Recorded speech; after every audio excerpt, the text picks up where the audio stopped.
Welcome back to another edition of the Guitar Bucket List. I'm Jim Fusco, and right here we've got the 70s Flying V from Gibson in olive drab color. So this is one, it's not going to be a really long video today because there's not a whole heck of a lot to say about why I got this one, other than it's a Flying V. It's something that I think that I got in my head after my brother bought the V from the early 80s. And it's so nice, and he found it, this vintage guitar, and it was just such a nice guitar, and it kind of changed what my thoughts were about a Flying V.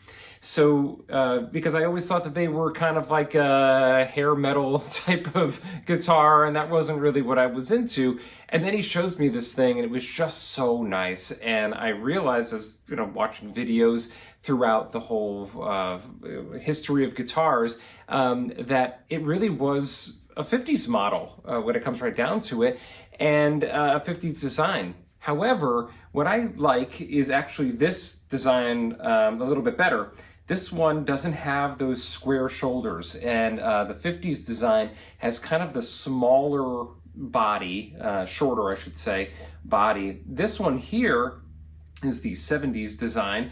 Apparently it's not exactly a reproduction of a 70s Flying V. It's really more of a tribute to it. But this has more of the slimmer shoulders over here. It also has the slimmer just body shape in general that, to me at least, looks to be a little longer than the 50s version. Now, I don't have a 50s version to compare it to, but that really is kind of what drew me to this one, is the more streamlined V shape of this guitar. Now, this guitar here, was one that I wanted to get probably mostly because of the color. I just love this olive drab with the cream pickguard and all the appointments, the neck binding and everything, the uncovered pickups with the zebra bobbins. I mean, just really a sharp looking guitar. It's just kind of almost the opposite of what you would think a Flying V would look like. You know, when I think of a Flying V, I think of something maybe in like a Silverburst or something along those lines, something a little more flashy, a little more rock and roll. And then this one comes around and it's just so unique. It just really love this color. I love this color scheme. I love the glossiness of it. And I also, by the way, love this slim neck. I mean, this neck is so slim. It's just so much fun to play, and really is a great playing guitar. It's one of those ones where once you sit down with it, you just start playing it and it can do nothing but rock and roll.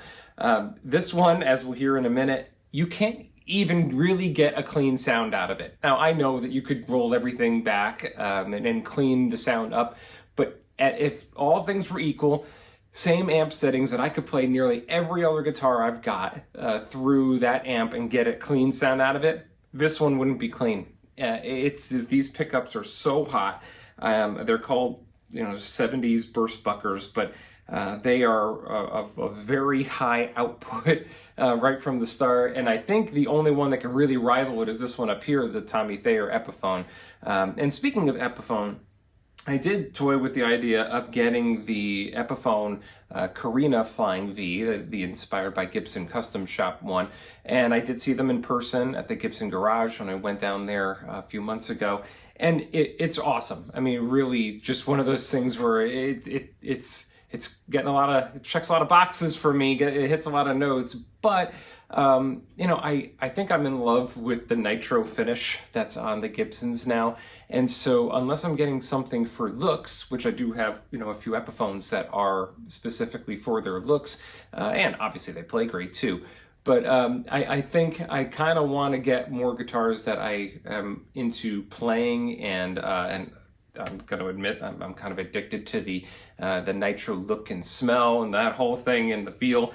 So the Carina Flying Vs and the Carina wood, that does do something for me. There have been some super high-end custom shop models that are in different colors that are also using the Carina wood, but I think that's a shame. If you're going to have a Carina body guitar and then spray paint it over in pelham blue or something like that, it looks absolutely gorgeous.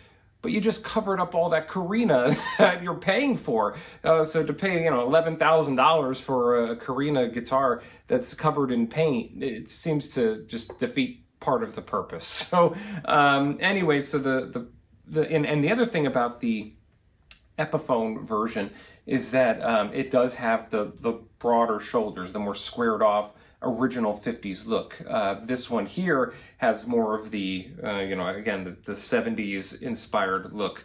I put strap locks on it, as I always do. I like the Dunlop dual design ones so that in case I don't have a strap that has the strap locks on it, I can still use a regular strap on these.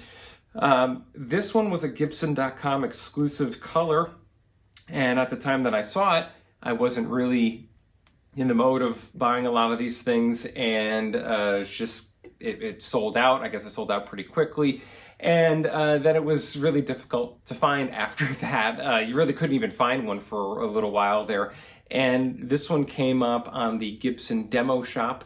Apparently it had some sort of defect to it, but I'd be really hard pressed to find where it was. I think it was supposed to be like a little nick in the clear coat somewhere over here, but I polished the whole thing up, and I mean, it's perfect. And it wasn't like it was an amazing deal or anything like that, but it was available. It was direct from Gibson, and that made me happy. They do the setup, which is kind of nice, directly from Gibson when you do the demo shop.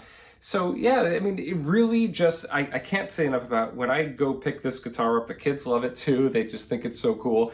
And I love this pickguard design as well. And just when you start playing it, you put it on, you just kind of look in the mirror and just say like, this thing is awesome. And if it inspires you to play, again, to me, the thin neck really does, then what the heck? I mean, it's a really, really great guitar. And if this does anything for you in terms of looks, I'd highly suggest getting one at some point, and if you can find it. And yeah, so let's hear how it sounds. This is the Gibson Flying V in Olive Drab. Okay, so the one thing I don't like is how you have to kind of play it like this, sitting down. I much prefer to play it like this, but it's a little more difficult.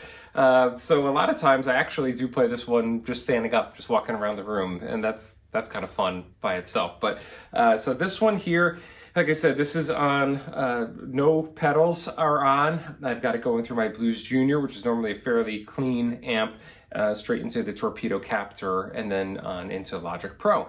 Everything is kind of turned up to 10 here. However, the amp is not set at any hot setting or anything like that. And basically all the pickup settings, you're going to hear some dirt. Here's on the neck pickup.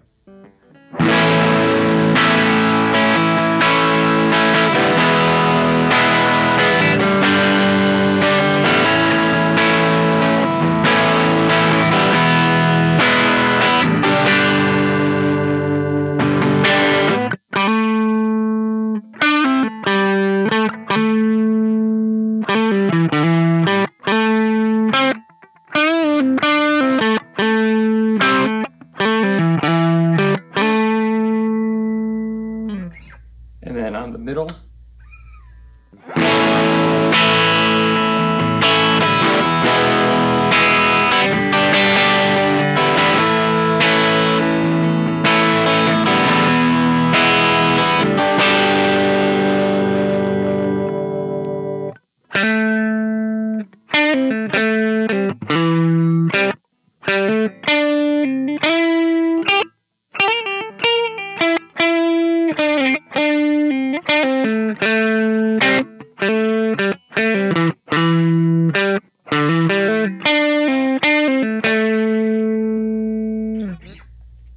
And then on the bridge.